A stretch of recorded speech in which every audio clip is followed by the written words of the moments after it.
자주 뵙는 것 같습니다.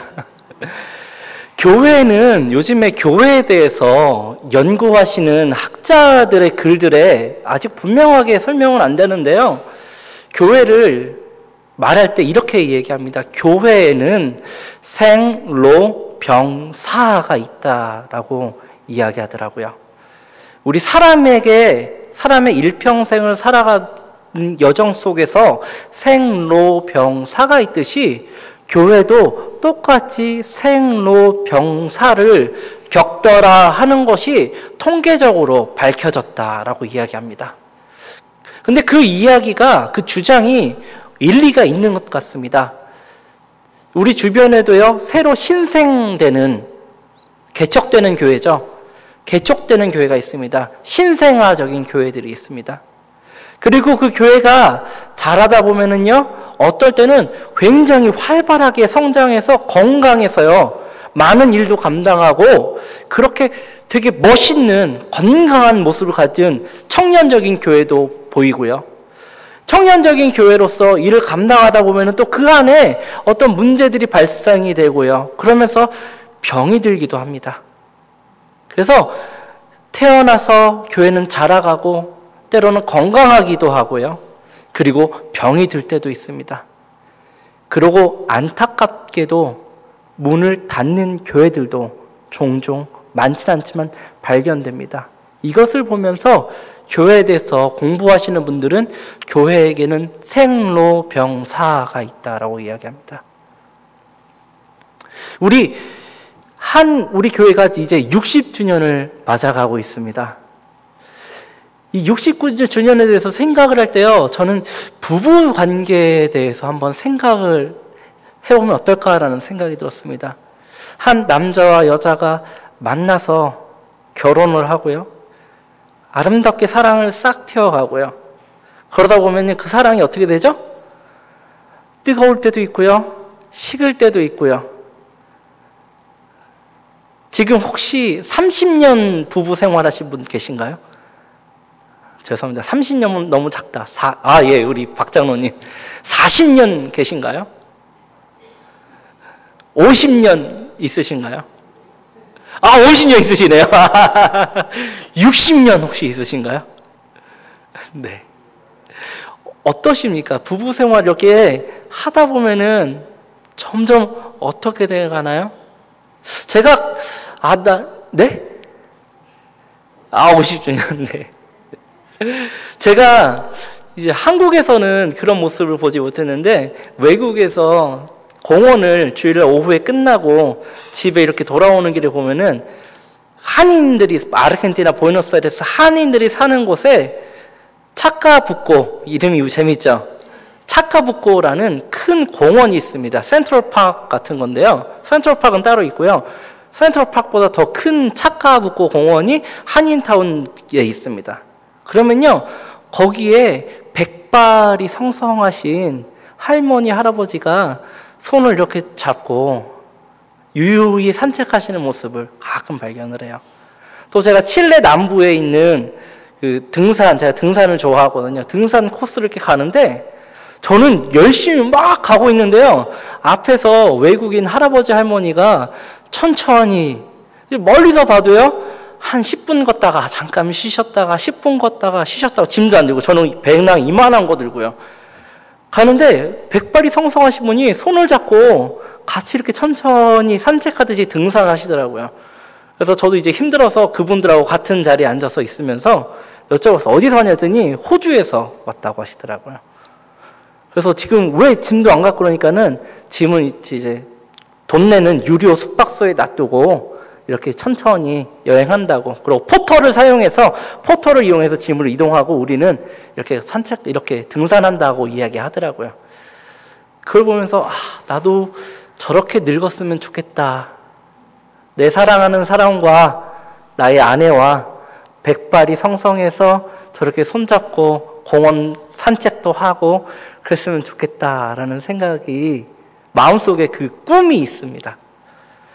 지금 우리의 근데 현실은 어떠세요? 우리의 현실은 어떠세요? 그게 꿈인 이유는 그런 현실을 살기가 쉽지 않기 때문에 제게도 그게 꿈인 것 같습니다. 근데 저는 꿈을 한번 이뤄보려고요. 꿈은 이뤄진다. 교회도 그런 것 같습니다. 60년이라는 긴 세월을 지내다 보면요, 마치 부부관계가 지속되는 것처럼 어떻게 보면은 너무 우리에게 익숙할 수도 있고요. 교회에 있는 분들이 단점들도 너무 잘 알 수도 있고요. 한 동네에서 같이 지내시면서 장단점을 알고 또 우리 교회를 올 때 마치 익숙한 아주 오래된 부부가 결혼 생활을 하는 그런 느낌으로다가 우리가 교회에 올 수 있지 않을까라는 생각이 듭니다. 근데 저는 이렇게 일평생이라는 생각을 할 때, 신앙적으로 볼 때요, 일평생이라는 생각을 할 때 가장 머릿속에 많이 떠오르는 단어가 희년입니다. 희년이요. 잘 알고 있죠? 우리는 제7일은 안식일이고요. 제7년은 안식년입니다. 그리고 안식년에 7번 반복되는 7번째 안식년, 77에 49, 바로 그 다음 해가 희년입니다. 그러면은 50년이에요, 50년. 희년에는요, 어떤 일이 있냐면요, 안식년에는 농사를 짓지 않습니다. 그렇죠? 있는 걸로 먹고 삽니다. 그리고 50년에도 농사를 짓지 않습니다. 희년이라서요. 그렇죠? 그러면 48년째 농사를 짓고 추수한 것으로다가요, 49년째도 먹고 살아야 되고요. 땅에서 나는 거, 자연스럽게 나는 걸로요.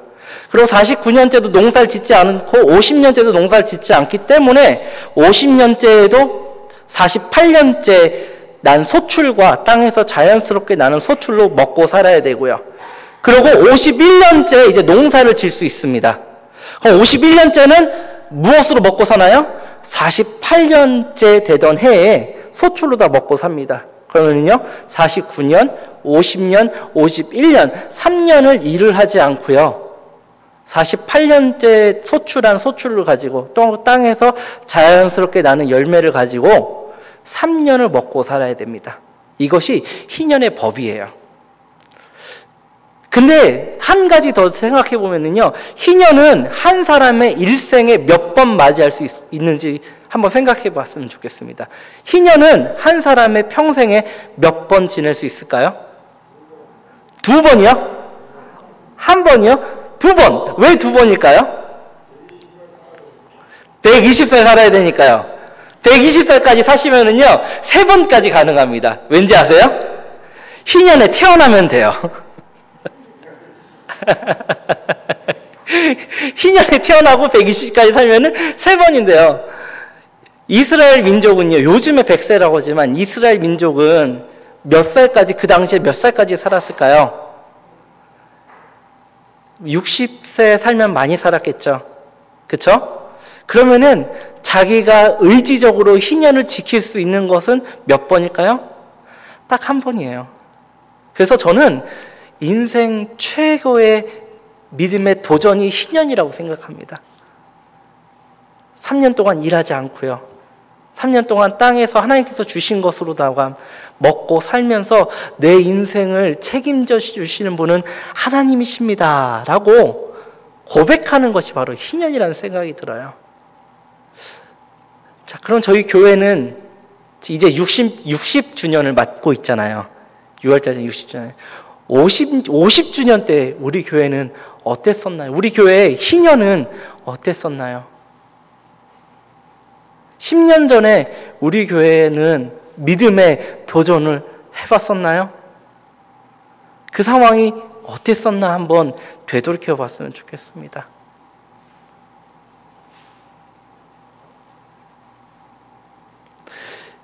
오늘 성경 말씀을 이제 이 생각을 갖고 성경 말씀을 보았으면 좋겠는데요. 오늘은 교회가 어떤 모습을 가져야 되는지에 대해서 한번 생각해 봤으면 좋겠습니다.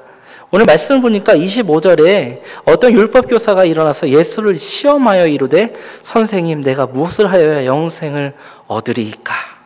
예수께서 이르시되 율법에 무엇이라 기록되었으며 내가 어떻게 읽느냐 하고 반문하십니다. 그러니까 이 율법교사가 정답을 너무 잘 알고 있어요. 그래서 율법교사가 27절에 대답을 합니다. 다 같이 읽어볼까요? 시작! 대답하여 이르되 내 마음을 다하며 목숨을 다하며 힘을 다하여 뜻을 다하여 주 너희 하나님을 사랑하고 또한 내 이웃을 내 자신과 같이 사랑하라 하였나이다. 그러니까 예수님께서 칭찬을 해주세요. 28절이요. 예수께서 주시되 내 대답이 옳도다. 이를 행하라. 그러면 살리라 하시니. 율법교사가요. 예수님께 시험하는 그 주제가 뭐냐면요. 영생입니다. 영생이요.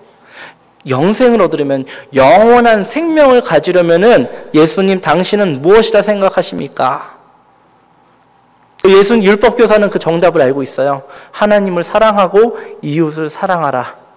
그러니까 예수님께서 뭐라 그러죠? 이를 행하라. 그러면 살리라. 아멘? 교회가요. 이제 죄송하지만 저희 교회는 좀 신생아는 아닌 것 같아요. 그렇다고 힘이 막 넘치는 청년도 아닌 것 같아요. 60주년을 맞고 있잖아요. 근데 이 교회가 살려면요. 이 교회가 다시 부흥이요. 부흥. 다시 살아나려면요. 무엇을 해야 되냐면요. 우린 너무 잘 알고 있는 성경 말씀이요. 영생을 얻는 그 길을요. 하나님을 사랑하고 또 더 나아가서 이웃을 사랑하는 것이요. 이를 행하라. 그러면 살리라. 우리도 우리 교회가 좀 더 살아났으면 좋겠어 갖고 우리 당회 장로님들과 목사님이 모여서 무슨 토론하시겠어요? 우리 교회가 어디 병든 곳이 있으면 거기에 어떤 처방을 해야 될까? 우리 교회가 어떻게 하면은 좀 더 건강한 교회가 될까? 토론하시고 고민하시고 기도하시죠. 우리 권사님들 목요일에 모여서 무슨 기도하시겠어요? 우리 교회가 건강한 교회가 되기를 기도하시겠죠. 근데 여기 치료약이 이렇게 있더라고요. 이를 행하라.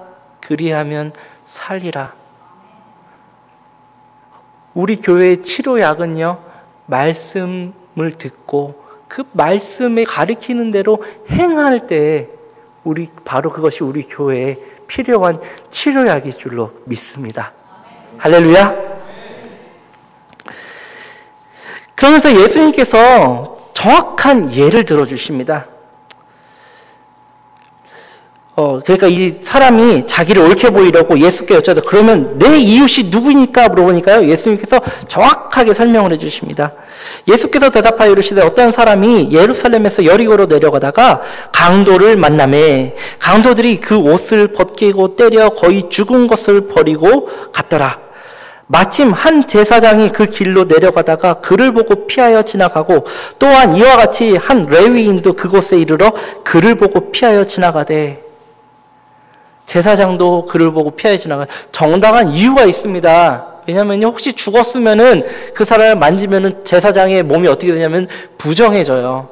그러면은 제사장의 직분을 감당할 수가 없게 됩니다. 그렇기 때문에 분명히 정당한 이유가 있어서 보고 지나갔어요. 레위인은 뭐 하는 사람이죠? 레위인은 성전 봉사를 하는 사람입니다.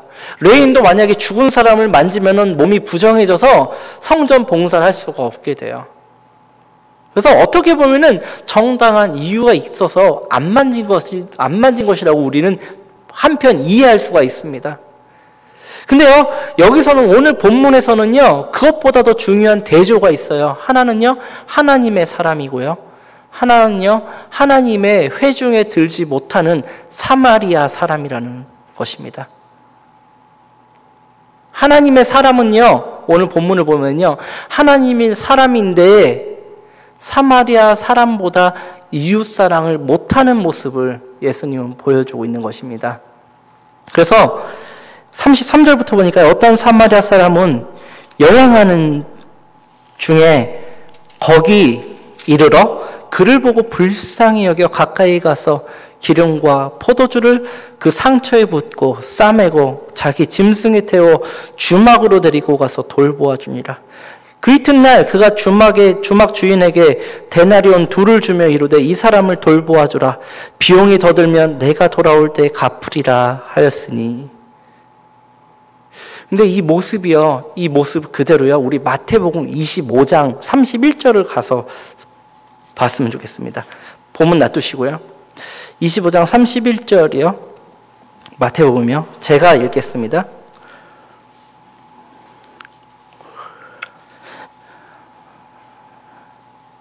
네, 제가 읽겠습니다. 따라오세요.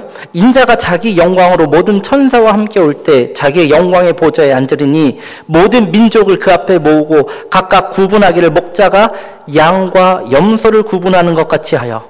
자, 예수님께서 오셔서요, 하나님의 백성들이요, 자기의 민족이요, 예수님의 사람들을 모아놓고요, 어떻게 구분하면요, 양과 염소를 구분하듯이 구분을 합니다. 그래서요, 양은요 오른편에 두고 염소는 왼편에 둡니다. 그때 임금이 그 오른편에 있는 자들에게, 양들에게 이르시되 내 아버지께 복을 받을 자들이여 나와 창세로부터 너희를 위하여 예비된 나라를 상속받으라. 천국을 물려받으라. 구원을 받아라. 이제 내가 구원의 나라로 너희를 드리겠다라고 합니다. 근데 그 이유가 무엇이죠? 35절을 같이 읽어볼까요? 시작. 내가 줄일 때 너희가 먹을 것을 주었고 목마를 때 마시게 하였고 나그네 되었을 때 영접하였고 헐벗었을 때 옷을 입혔고 병들었을 때 돌아보았고 옥에 갇혔을 때 와서 보았느니라.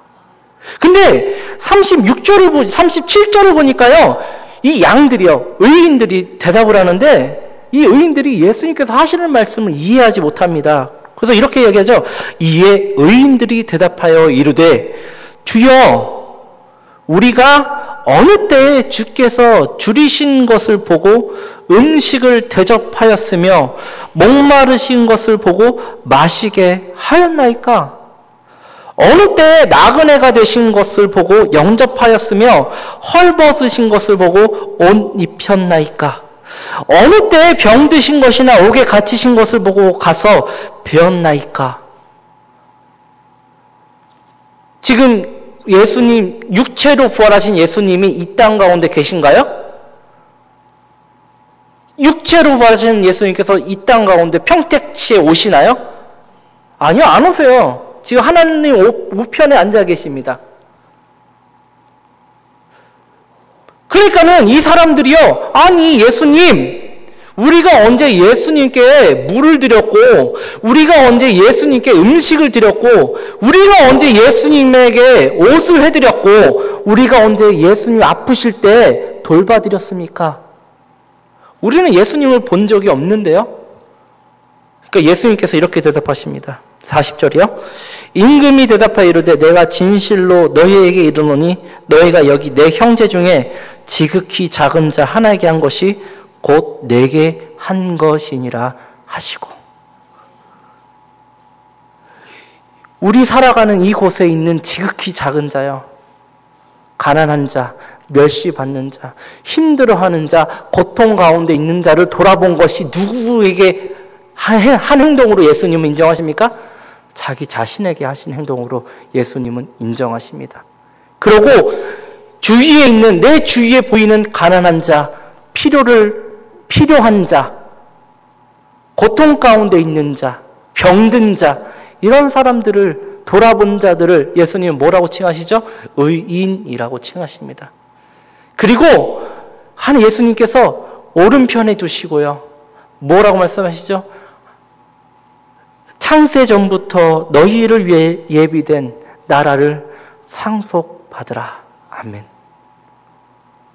오늘 누가복음 10장의 말씀이요, 25절에요. 율법교사가 예수님에게 무슨 질문을 갖고 왔습니까? 어떻게 하면은 영원한 생명을 얻겠습니까? 다른 말로 해서요, 어떻게 하면은 영원한 나라에 들어가겠습니까? 라는 질문입니다. 예수님은 뭐라고 대답하시죠? 행하라. 하나님을 사랑하고 이웃을 사랑하는 것을 행하라라고 예수님은 말씀하십니다. 그러면서 누구를 예를 드시죠? 사마리아 사람이요. 너희들이 업신여기는 이 사마리아 사람. 다시 말해볼까요? 예수 믿지 않기 때문에 구원받지 못했다고 생각하는 세상 사람들이요. 근데 세상 사람들을 보면은요, 예수님을 믿지 않는데요, 성령님의 도우심도 없는데요, 사회봉사하더라고요. 진리도 없는데요, 하나님의 힘, 하나님의 도움도 못 얻는 사람들이요, 불쌍한 사람 보고 구제하더라고요. 자기 바캉스 할애해서요, 에티오피아에 가서 봉사하더라고요. 한비야, 그분이 저는 그리스도인인지는 모르겠는데요, 얼마나 세계 여기저기 다니면서 이 책도 쓰셨죠. 유엔기구에서 가난한 사람들을 구제하기 위해서 애쓰는 사람들이, 그분은 모르겠는데 믿지 않는 사람 중에도 많더라고요.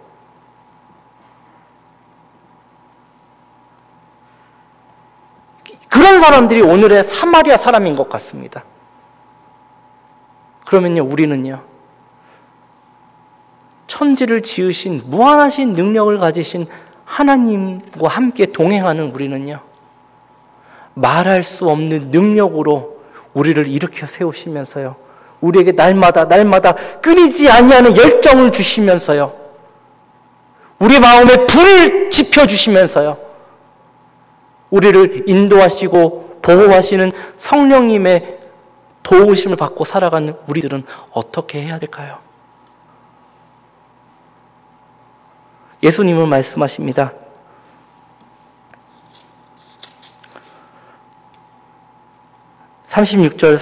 누가복음입니다. 10장 36절 37절입니다. 내 생각에는 이 세 사람 중에 누가 강도 만난 자의 이웃이 되겠느냐? 그러니까 이 질문했던 사람이 대답합니다. 이르되 자비를 베푼 자니이다. 다 같이 읽어볼까요? 예수님의 대답을 다시 읽어볼까요? 시작. 예수께서 이르시되 가서 너도 이와 같이 하라 하시니라. 아멘. 그런 사람들이 영생을 상속받는 구원 공동체입니다. 할렐루야. 할렐루야. 이런 사랑을 선한 사마리아인보다 더욱더 나은 사랑을 실천하는 공동체가 구원 공동체입니다. 제가 이번 주에 수업을 듣다가 그 질문을 받았어요. 일주일 동안 어떤 말씀을 전할까 고민을 하면서 갈피를 못 잡다가 그 질문 때문에 사실 이 말씀을 전했습니다. 그 교수님께서 이렇게 질문하시더라고요. 여러분의 교회를 여러분의 이웃은 어떻게 평가하고 있습니까? 우리 평택제일교회를요, 평택 비전동 주민들은 무엇이라 평가하고 있습니까? 우리 교회 때문에 평택 비전동에 소망이 있다고 생각을 하고 있습니까?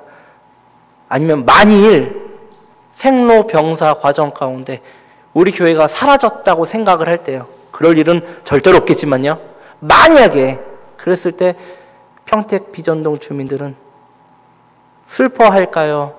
좋아할까요? 우리는 이 평택 비전동에서 어떤 역할을 감당하고 있나요?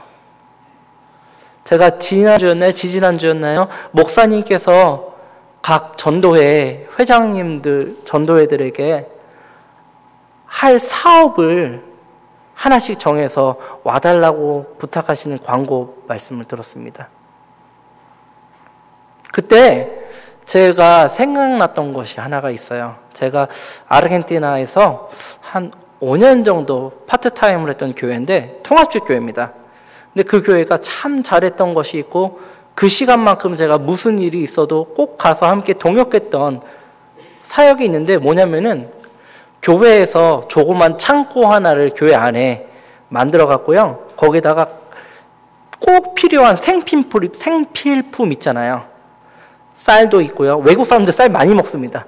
쌀도 있고요. 밀가루도 있고요. 설탕도 있고요. 식용유도 있고요. 비누도 있고요. 샴푸는 없었습니다. 그냥 비누요. 그리고 빨래 비누요. 그리고 청소를 할 수 있도록 도와주는 락스 맞죠? 락스. 네. 클로린 든 제품. 그 락스가 있어요. 그러면요, 그거를요 한 가정에 하나씩 모여서 이제 남전도회가 주로 했었는데요. 전도회끼리 돌아가면서 했었는데요. 계단에 쫙 올려놓고요. 필요한 거요.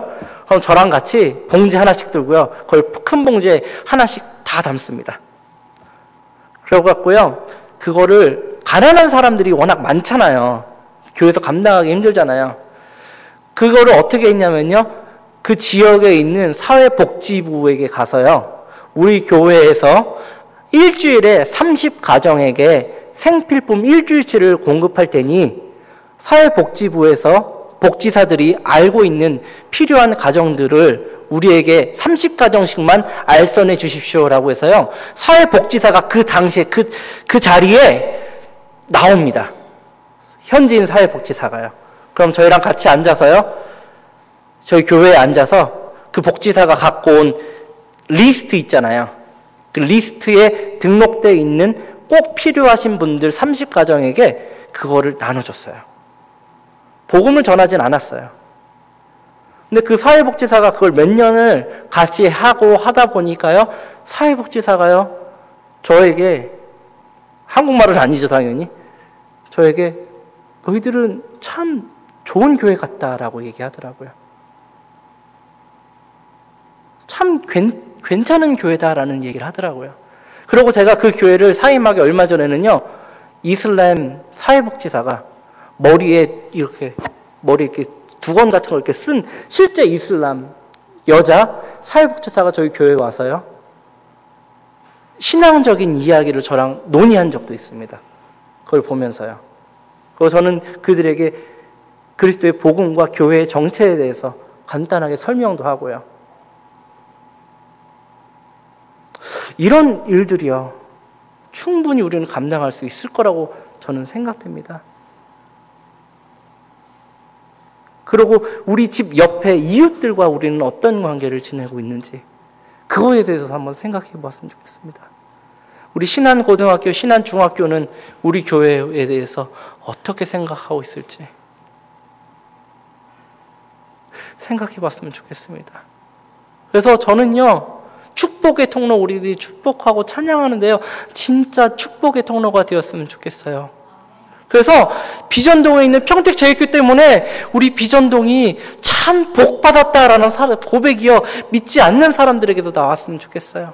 왜냐하면 우리에게는요, 하나님께서 무한하신 능력을 공급하시기 때문이죠.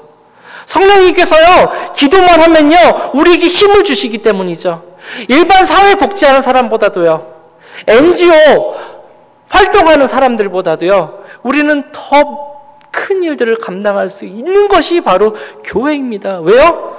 하나님은 능력이 참 많으신 분이시고요, 이런 일을 할 때 하나님은요, 저는 확신합니다, 힘을 부어주실 것입니다. 우리가 더욱더 하나가 되게 해주실 것입니다. 그래서 우리 교회는 정말 빛과 소금이 되는 교회로 거듭날 수 있을 것입니다. 저는 그래서 생로병사가 아니라요, 생로병부활이라고 말하고 싶습니다. 우리 교회가 힘듭니까? 아픕니까?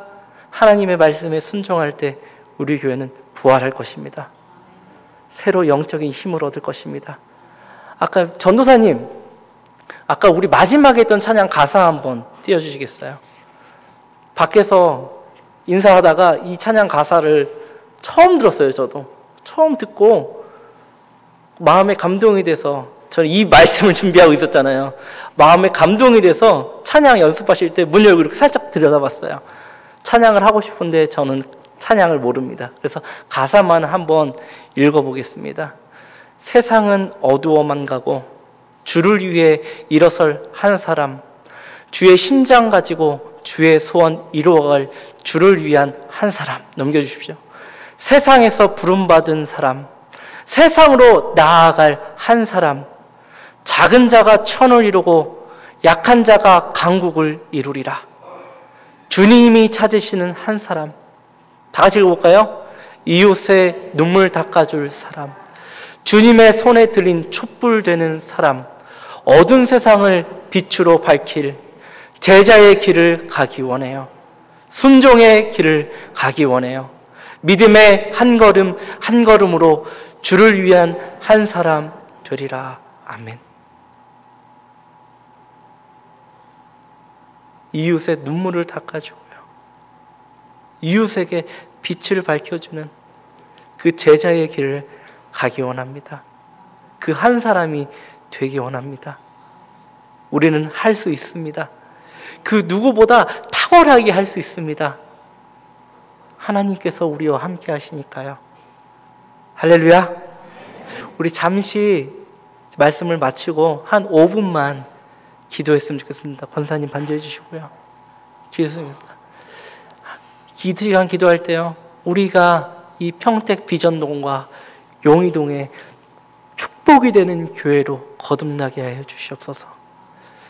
이 주위에 있는 눈물 흘리는 사람의 손수건이 되어주어서 그 눈물을 닦아주고 함께 앉아서 고통을 나누는 그런 교회가 되게 하여 주시옵소서.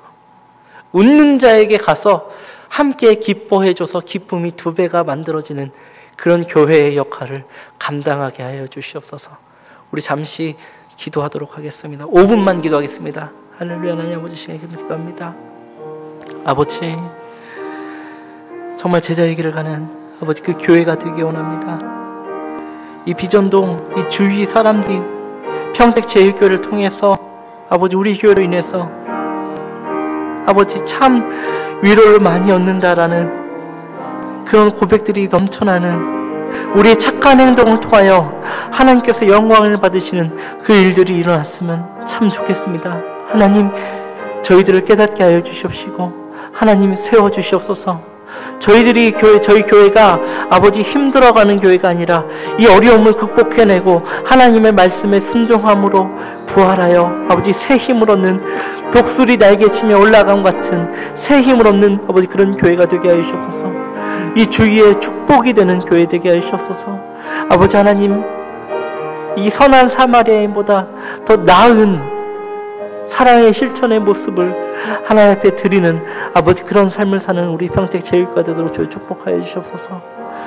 우리 각 전도회가 하나님 이 교회의 팔과 다리로서 이 일들을 감당하게 해 주시옵소서. 각 가정이 우리 교회의 지체로서 아버지 각 처소에서 하나님께서 주시는 능력 힘입어 성령님의 도우심을 힘입어 아버지 사랑을 실천하는 교회 되도록 하여 주시옵소서. 우리 교회에 하나님 말씀에 순종할 때에 소망이 있음을, 아버지 하나님 말씀에 순종할 때에 소망이 있음을, 희망이 있음을 아버지 고백합니다. 하나님 우리 교회를 세워주시옵소서. 우리 교회를 사용하여 주시옵소서. 축복의 도구로 사용하여 주시옵소서.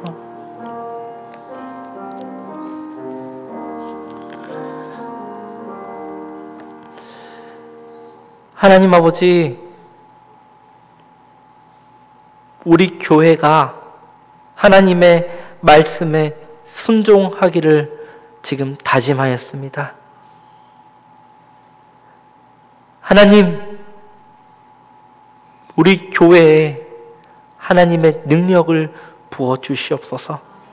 하나님의 지혜를 부어 주시옵소서. 우리의 팔다리가 움직일 수 있도록 성령님 강하게 역사하여 주시옵소서. 우리 교회가 평택 비전동에 소망을 주는 교회 되게 하여 주시옵소서. 이 비전동에 축복이 되는 교회 되게 하여 주시옵소서. 우리 교회가 있음으로 인해서 비전동이 참 아름다워졌다라는 그런 고백이 있게 하여 주시옵소서. 하나님, 우리들이 알고 멈추는 율법학자가 되지 않도록 하여 주시옵소서. 실천하게 하여 주시옵소서. 그리하여 하나님께서 기뻐하시는 교회, 열정으로 가득한 교회 되게 하여 주시옵소서. 예수님의 이름으로 기도합니다. 아멘.